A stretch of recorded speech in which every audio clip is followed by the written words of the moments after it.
I'm not happy. Guys, I saw this NXT and I'm going like, the main event sucked. Not because of the match quality, but because of the setup for the match. That's the deal. I'm saying the rest of the show was fine. I'll make that clear. There are many matches here that were fine. Not bad at all. They were fun. Some of the story was done pretty well. But when you look at the ending of this show, you cannot tell me that this fell flat on its face. Not because of its match quality, but because of the booking. The booking of it was crap. Let's start. Heritage Cup. Nolan versus Chad Gable. I wish this was done at Deadline. I'm saying this right now. This should have been done at Deadline. This match with Nolan and Chad Gable should have been set up for Deadline in December. They should have built up into it and make it mean something for Nolan for Metaphor, for the Alpha Academy. It should have been that way because it needed it. I truly believed that this could have easily been a match quality for Deadline. No problems, no hands down, nothing. It should have been set up for this, and they chose not to. What a waste. It wasn't just because the match was good. It was that you could have set something up, and to be honest, Chad should have won. Let's go into the match. First round of the match, dead even. You can see the difference between a Nolan and a Chad Gable. A guy who thinks he's so great in European wrestling against an Olympic Greco-Roman wrestler. Of course, he didn't do Greco-Roman wrestling. Not much. But you get my point. Second round, Nolan did get it because Mensa did kick a Chad Gable in the face. So he got it. The next match, number 3, dead even. 4, Chad got back. No, was it 4 or 5? 4, no change. It was still 1-0. But the 5th round is when Chad did get the pin. He did get Chaos Fury. Was it Chaos Fury? Yeah, Chaos Fury. And he did get the win there. But what made this so good, what should have happened at Deadline, it happened here. It was dumb that they decided to let Nolan tap out after the match was over. He should have tapped when the last few seconds was there. And I'm sure everyone's going to say, well, that made this thing more suspenseful. And it did. But why not a Deadline? I'd rather seen Chad Gable win the damn title, and then Alpha Academy has a European Heritage Cup on their side, and then Metaphor has to fight hard to get it back. Allow Nolan just once. I know he's comedic relief. Let's make it clear. The way he acts, he's comedic relief. It's not about his accent. It's his character. It's how he is. That's how Metaphor is. But even though he's comedic relief, he can wrestle his ass off. He can. And since he doesn't have very good charisma, you're going to have to use the Heritage Cup to make this mean something. Alpha Academy prides itself at being one of the best wrestlers there is, other than Maxine Dupree, who, yes, is beautiful. She does have some level of skill, not much. She's still green. Let's make it clear she's green. Akira Tozawa really does add to the group, but they're all true wrestlers. This could have helped Metaphor and gave us more. No. I'm just saying the match was fine. The story build-up was alright, but it was too short and it should have been a Deadline. Moving on. We get Carrillo and Garza versus Blade and Umfi. I believe Mufi or Umfi. I can never pronounce the guy's name properly. It's just something about it. I just never can grasp it. But they have a match. And when I saw how Carrillo and Garza was going, I'm saying it's only a matter of time. I thought maybe it might have been Blade who's going to job. And I do believe Blade did. He legitimately jobbed. They made it all about these two finally embracing their heritage of their grandfather. Since they're both cousins, even though they grew up like brothers, this is about legacy. And now, after the attack they did to the family, and let's make this clear. I don't know who this woman is. I think they're going to bring her in as an extra to the family for the women. Because the way they're doing this, unless she's not going to be brought in, this woman that's with them who is doing all the arrangement that, the underboss said that she's an enforcer now. And they knew her when she was a kid. And she used to knock the teeth down the throat of guys. I could see her being a part of them. I just wish she would not have such a thick Italian accent. They're trying to make her sound more like someone from Brooklyn. That has an Italian accent. You know who you think you are. She sounds like Tony Montana. You know what what do you think you're doing? What do you think? She has that type of accent. They need to work that out. If she comes onto the roster and wrestles for them, because she got the guns. You could see that woman's got guns. She got muscle. I'm like, she could be a good adding to the family. No problem. Garza and Carrillo beat the crap out of the underboss and Don, the Don.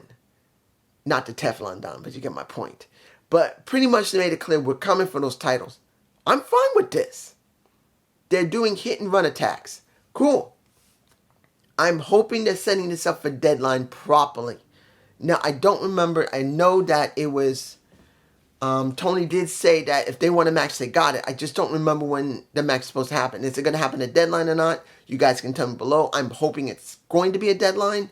But if it's not, it's dumb. Because they need to do something more with them. Next. JBL did the decisions for the next Survivor Challenge. The Iron Survivor Challenge for both men and women. We got Melo versus Briggs. Now, this was an interesting match. I rarely see Briggs ever wrestle by himself. And it was interesting to see how he acted when he wasn't working with Jensen. He's a damn good wrestler. He is. He's got more charisma than Briggs. That's obvious. But the thing that gets me when it comes to Briggs is that for all that he has the size. He moves well. He can wrestle decently well. He does have charisma. What is missing? Because there's something missing. I don't know what it is. Could it be because of Fallon and Jensen working with him? Because honestly, I could see Briggs by himself. Honestly, I can't. Because he looks like he can actually do it by himself. My guess is he's got the charisma. He just doesn't have the character and to be by himself. In the end, due to the fact of Alexis King interfering, which really didn't make much sense. Honestly, it didn't make much sense for Alexis King to mess with Melo during the match. Why would he? Unless one of two reasons. One, Melo did this on purpose to throw off the scent of who was the one who attacked Trick Williams, who we saw early in the night. That's one possibility. The second one, and I don't think that they would go there, but I thought, what could they do here to make this interesting? To make it look like they're trying to set up Carmelo Hayes and still make Trick look good, but then Trick is the issue. Because honestly, Trick should not be the issue. Trick is so over right now. I'm scared they may try to turn him heel by making it look like Alexis King was paid by Trick to attack himself, to make it look like Carmelo did it so he can get ahead. I'm hoping they're not doing that, because I would rather see Carmelo do that so he will look good, because that would go with Carmelo's MO. He now lost the match. He's not going into the Iron Survivor Challenge. It's Briggs. So the question is, why is Alexis King going after Melo? Is it because he paid him? Or is it because Trick paid him to attack himself? So it would be like Carmelo did it just to trick everybody, so when Melo is at his lowest, Trick can finally nail him. That's what I'm hoping does not happen. Let's move on. Eddie Thorp versus Charlie Dempsey. Now, this was not a long match. It wasn't a bad one, but it was not a long one. Here's the thing. I don't hate Eddie Thorp. He finally showed some level of character when he was showing more of his heritage. I don't expect him to go around in headdress and full garb of either a Cherokee or a Navajo or a Black Crow, whatever his tribe is. Not expecting him to be a Tatanka or Chief J Strongbow. No, I'm not asking for that. But I do want more of his Indian heritage to show. For me personally, that I do believe that I do have Indian heritage along with being Black Puerto Rican. From my mother's side is black, mixed black. Because that lady's skin was lighter than mine when she was younger than me. When she was in her 20s, she was lighter than me. You can see I'm a light skin. But I get that from most of my mother. I mean, my biological father was light skinned too. Was a light skinned Puerto Rican. But so was she. So I know I got some light skin somewhere. But seeing him really touches my heart. Because that's what I've always felt my story. Have you ever heard of when someone's heart is called by something when they're very young? Like with pro wrestlers. If you haven't seen MJF, he has done a video with the chiropractor that works on all the pro wrestlers. I may leave a connection to his video below. You can see how he talks. Because it's very interesting. But he said since the moment he laid eyes on it by his uncle who flipped it on and put on videotape, he was hooked instantly. Some people just get hooked by something instantly the moment they lay eyes on it. For me personally, it was Native American culture. Also Chinese culture when I was very young. Not now, not much now. But it still sticks with me, the Native American culture, for some strange reason. So I believe my heart's been called by it. It's the reason why I found Native American culture not strictly, but loosely. I'm just saying, seeing him makes me happy. But he didn't have any character development. Nothing. There was nothing there. There's no character. He was just a guy who came in, who talks like it was something important to him, but he never really started diving deep into Native American culture of his tribe, which he has done to a certain extent, but not heavily yet. Here's a big question. How far will they let him start diving more into his Native American culture? Will we see more? Maybe seeing hunting or fishing. Maybe we'll see some of the ceremonial garb. Once in a while. He doesn't have to wear it all the time. He shouldn't. I'm just saying. Seeing that he won the match, the problem was, what did it mean? Especially after he got his ass whooped. It was Damon Kemp, it was Drew, and it was Charlie, all beating the crap out of him. All by himself. But what does that really give? I don't really know yet. There's no real story behind it other than Charlie said he's a better wrestler than anybody, and Eddie said he's more better, and it's not enough.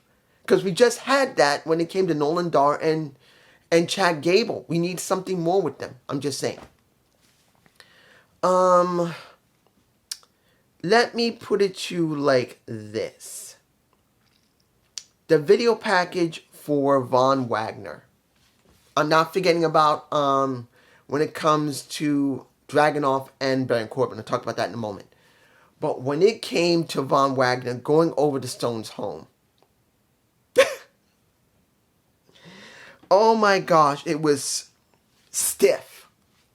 That's the best way to say it. Let's make this clear. If Von Wagner ever thought of going into acting, he shouldn't. Not because he couldn't learn, but he needs acting lessons. He's very stiff in his delivery, very stiff in his attitude. He's just stiff. It's not about his voice. It's not about his mannerisms. It's his delivering of what he's trying to do that's stiff. Yeah, he had a few moments with supposing Stone's kids where he seemed to be a little more looser. But he is still stiff.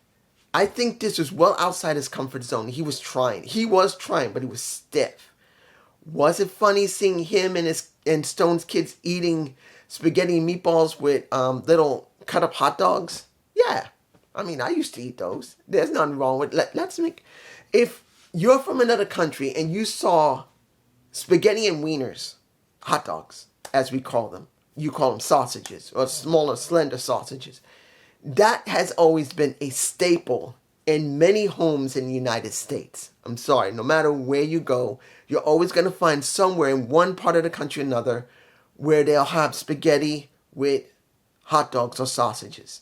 It just depends on the style of how you make it. In my home, when I was a little kid, you know what we used to do? We used to have spaghetti, sausages with mayonnaise.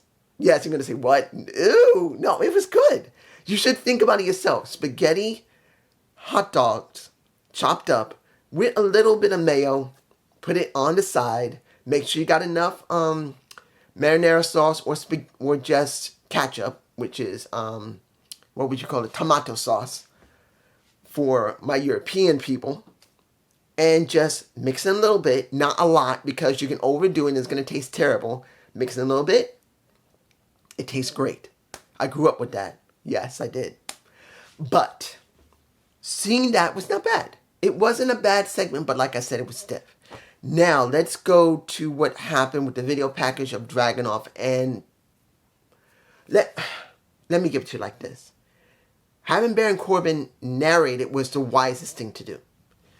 I know people just don't like Baron Corbin, not because he's a bad heel. They just think he's overused and he's just crap. Look, Baron Corbin, for good or not, has been around for a while and has done some decent work. There's no way you can deny that. Has he been overpushed? You got no arguments from me. But when he wasn't pushed too much and when he was booked correctly, he can get the job done. Generally as a heel. He is a heel. He's a dick.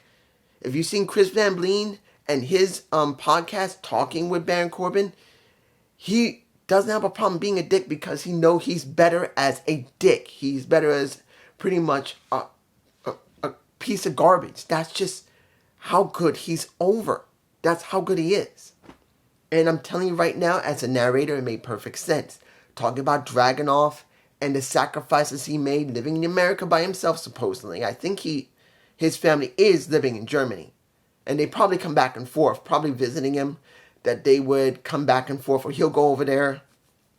Because he's got to stay in America periodically, the majority of the time. But he probably goes home every couple of months, does pretty much maybe Discord. He talks on Discord or Zoom. Probably Discord would be better. But seeing that story where he sacrificed everything for the championship, fine, and then you show Baron Corbin talking about his wife and his kids, that he kisses them and he found the answer. He threw away everything that he was doing before to finally find himself. And I'm going to tell you this. I was upset that they rushed him, which they did. They rushed his character. He was not ready yet. But I'll say this. Has he been doing good work? Yeah. Is it perfect? No. But it's good enough that on NXT TV, I can buy a Baron Corbin going after Dragunov and doing what he's doing now. It makes sense. It works. And I'm fine with that. I'm not angry. I don't have an issue with it. It actually works. Now, does it work perfectly? No. Let's make it clear. Baron Corbin's never been great doing his lines. Sometimes the pauses that he gives can be very annoying to people. For me personally, it doesn't bother me too much. But I do notice that those pauses that he does, not to gather his thoughts, but just how he talks, kind of like William Shatner. I am the captain of the USS Enterprise. Kind of like that. Kind of doing those pauses. Because I've heard Baron Corbin. He can have flowing words. And I think he should change up his delivery once in a while, but that's just me. But it does work. Chase U and Thea Hall versus Davenport for the other Iron Survivor Challenge qualifying match. Because the first one was Melo and Briggs. This is the other one. Seeing they're doing something where we have no idea what the family has on Andre Chase, this is interesting. I cannot tell you this is bad. This is actually more interesting what they've been doing on the main roster. Look, you got a teacher who opened up a school for wrestling, teaching students, and he probably ran out of money and had to make some type of deal to be able to keep the university open.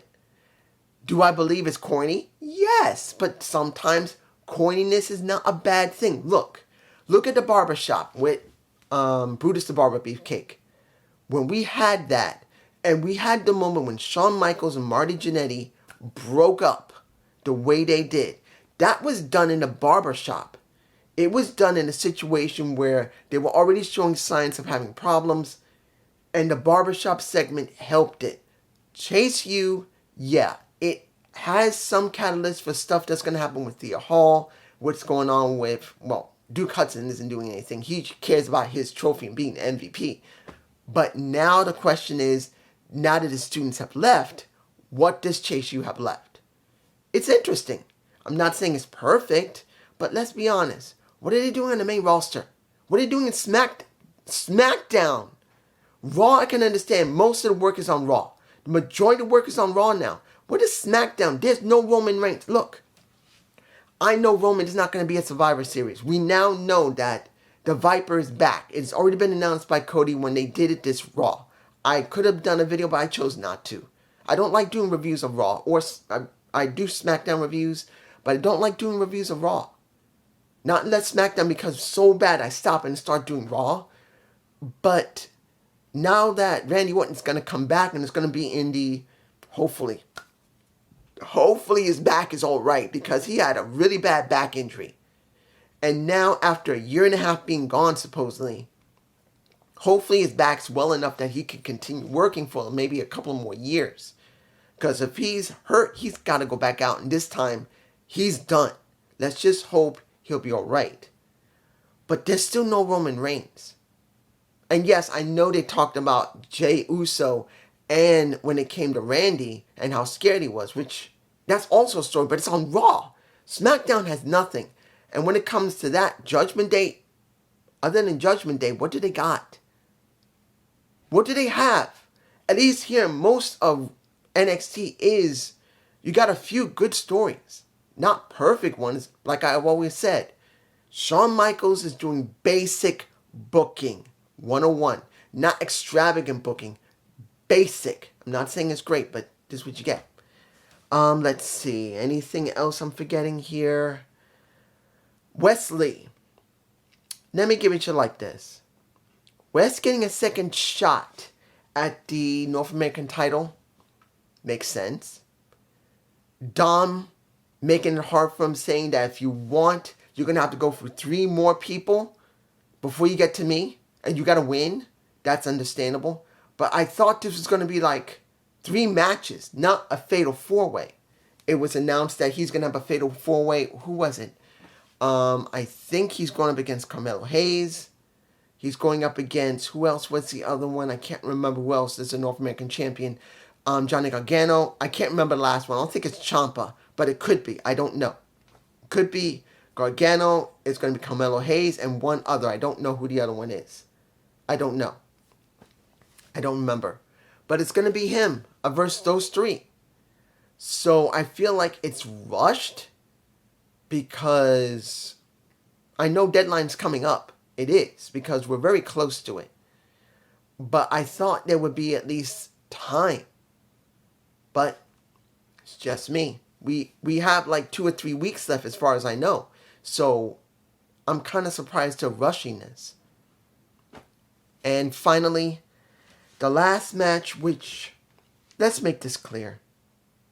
Oh, one last thing I will say, Ariana Grande's vid pack was okay. I'm not going to elaborate on it. It was okay. Counts what's next. But let's make this clear. Xia Li's booking was bad. Let's make this clear. They've been pushing Xia Li. Not against Xia. I like Xia. I actually think if they do her correctly, she's interesting. The tea ceremony might have been overdone a bit, but if it was real that they actually did some type of tea ceremony in Chinese culture, maybe. But here's the thing. You had Xia Li set up to be the contender for the NXT title when it came to Becky. But They didn't go there. Multiple other people before Xia. And then she lost the title to Valkyria. Then, the kicker here is that she wanted revenge on Becky Lynch. I can understand that, but now you are focused on the title. Why did they have this match with her and Becky Lynch? Why? Why did they have this match at Becky? Why? And worse yet, you had her have the match, which was a great match, but she lost. When that happened, her credibility went out the window for me. So I didn't really feel really confident that she was going to win anyway, which I didn't think they were going to take the title off of Valkyria anyway. I didn't think they were going to take off Flyer. I know they weren't going to take it off. But when you were going to have the match in the, second hour? And then you have Xia Li near the second hour, and you have Xia Li knock the face off of Lara Valkyria. I'm going like, oh my gosh, this was so stupid. You're trying to make up for what has happened. You booked Xia Li to job on Raw for ratings.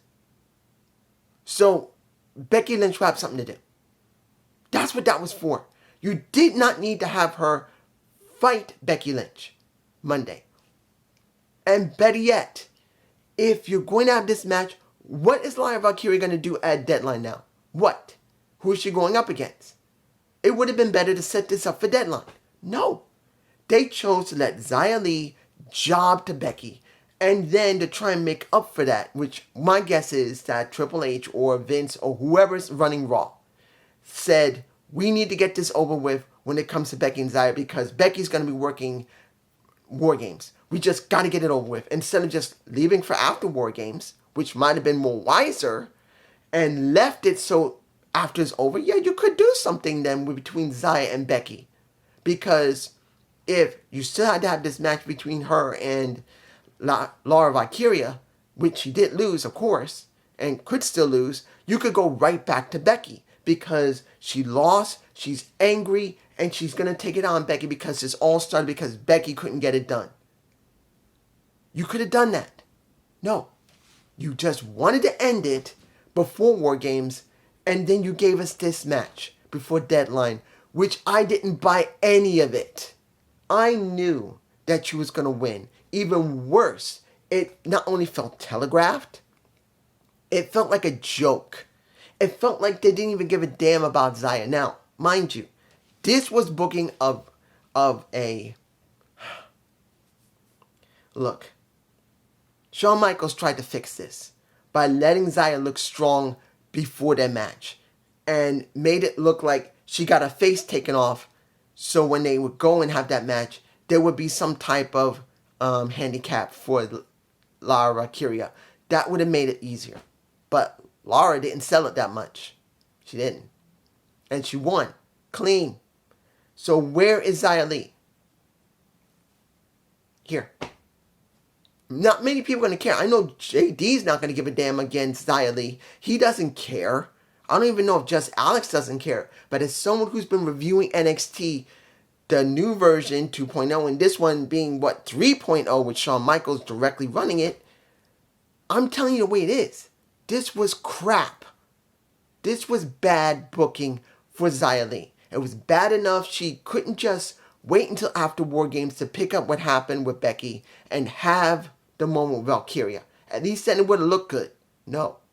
She had to face Becky, lose to Becky, then lose to Lia. Where is she now? Do I actually believe that she's worth anything? No. But it's just me. Peace.